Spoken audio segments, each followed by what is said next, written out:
সাজিদ, আপনি যেখানে দাঁড়িয়ে আছেন পেছনে আসলে অনেক সাধারণ মানুষকে আমরা দেখতে পাচ্ছি।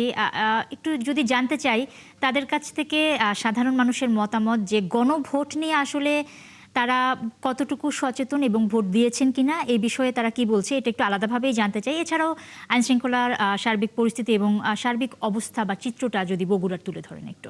প্রথমত আসলে এই যে 15 বছরের পরে এই নির্বাচন এতটা উৎসব মুখর আসলে যারা দেখেনি বা এর আগে নির্বাচনগুলো তারা আসলে বুঝতে পারছেন এবং আপনিও দেখছেন এই উৎসবমুখর পরিবেশটা আমরা কত বছর পর দেখছি সেটি আসলে বলার অপেক্ষা রাখে না। আমরা এই বিষয়গুলো নিয়ে কথা বলবো। অনেকেই ইতিমধ্যে ভোট দিয়ে তারা একেবারে শান্তিপূর্ণভাবে ভোট দিয়ে এসেছেন এবং এখন পর্যন্ত কোথাও কোনো ধরনের খবর পাইনি যে রাতেই ভোট হয়ে গিয়েছে বা কেউ ভোট দিতে গিয়ে ভোট দিতে পারেনি, এমন খবর কিন্তু আমরা এখনও পাইনি। আমরা কথা বলবো এখানে একজন তরুণ ভোটার, একই সাথে জনপ্রতিনিধি।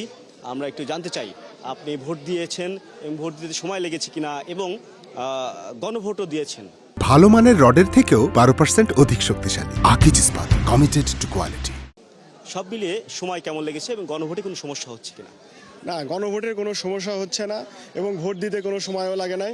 মানুষের ভিতরে যে বিগত সময়ে মানুষের ভিতর যে মানে একটা আতঙ্ক, মানে ভয় ছিল যে দিনের ভোট রাতে হওয়া যায়, সেই বিষয় এখানে নাই। মানুষ খুবই উৎসাহ এবং উদ্দীপনার সাথে ভোট কেন্দ্রে আসতেছে এবং ভোট দিচ্ছে। আমি ভোট দিতে গিয়েছিলাম, আমার ভোট দিতে কোনো সময় লাগেনি এবং গণভোটের প্রতি মানুষের ব্যাপক সাড়া। আমি দেখলাম যে সবাই গণভোটে ভোট দিচ্ছে এবং স্বতঃস্ফূর্তভাবে।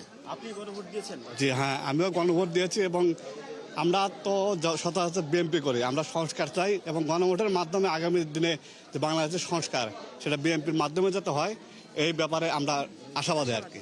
আপনি ভোট দিয়েছেন? জি, ভোট আলহামদুলিল্লাহ খুবই ভালো।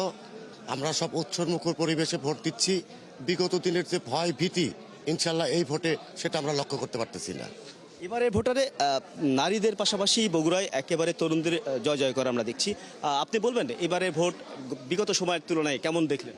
আলহামদুলিল্লাহ, সারা বাংলাদেশের মানুষ 17 বছর যে কষ্টের মধ্যে ছিল, মনে হয় বিগত সরকার তাদের টুটি চিপে মানুষেরকে হরণ করে রাতের ভোট দিনের ভোট রাতি হয়ে গেছে। আর এবারকার যে ভোট অত্যন্ত সুন্দর পরিবেশে মানুষ ভোট দিচ্ছে এবং অত্যন্ত আনন্দ উল্লাসের মাধ্যমে লম্বা লম্বা লাইন দিয়ে সুন্দরভাবে মানুষ ভোট দিচ্ছে। ধন্যবাদ। আমরা নারী ভোটের কথা বলছিলাম। এখানে নারী এবং তরুণ ভোটার রয়েছে। বগুড়ায় প্রায় 30 লাখ ভোটার, এর মধ্যে অর্ধেকের বেশি কিন্তু নারী। আমরা একটু তরুণ নারী ভোটারের বক্তব্য শুনবো। আপনি বলবেন, আপনি কি প্রথমবার ভোট দিলেন, কেমন গণভোট নিয়ে একটু বলুন। ইনশাল্লাহ অনেক সুন্দর ভোট হচ্ছে। গণভোট নিয়ে আমরা সকলেই গণভোটের পক্ষে আমরা সকলেই গণভোট দিচ্ছি। ইনশাল্লাহ আমরা শান্তিপ্রিয়ভাবে ভোট দিচ্ছি। ধন্যবাদ। আপনার কাছে একটু জানতে চাই, আপনি তো এর আগেও ভোট দিয়েছেন এবং বিগত এই আওয়ামী লীগের সরকার সময় কি আপনারা ভোট দিতে পেরেছিলেন? জি না, আমরা 17 বছর কোনো ভোট দিতে পারি নাই। আমি এই 7 নম্বর ওয়ার্ডের সভাপতি হিসেবে বলছি, আমরা এই 17 বছর ভোট দিতে পারি নাই। এই কেন্দ্রে 17 বছর আগে এই 3টার আমরা ভোট দিতে এসে এখান থেকে আমাদের ফেরত দিয়ে দিছে, আমরা ভোট দিতে পারি নাই। ধন্যবাদ। আমরা শুনছিলাম এবং এখানে তরুণ থেকে শুরু করে সব বয়সী মানুষের আমরা মতামত জানলাম, একই সাথে যারা গণভোটও দিয়েছেন।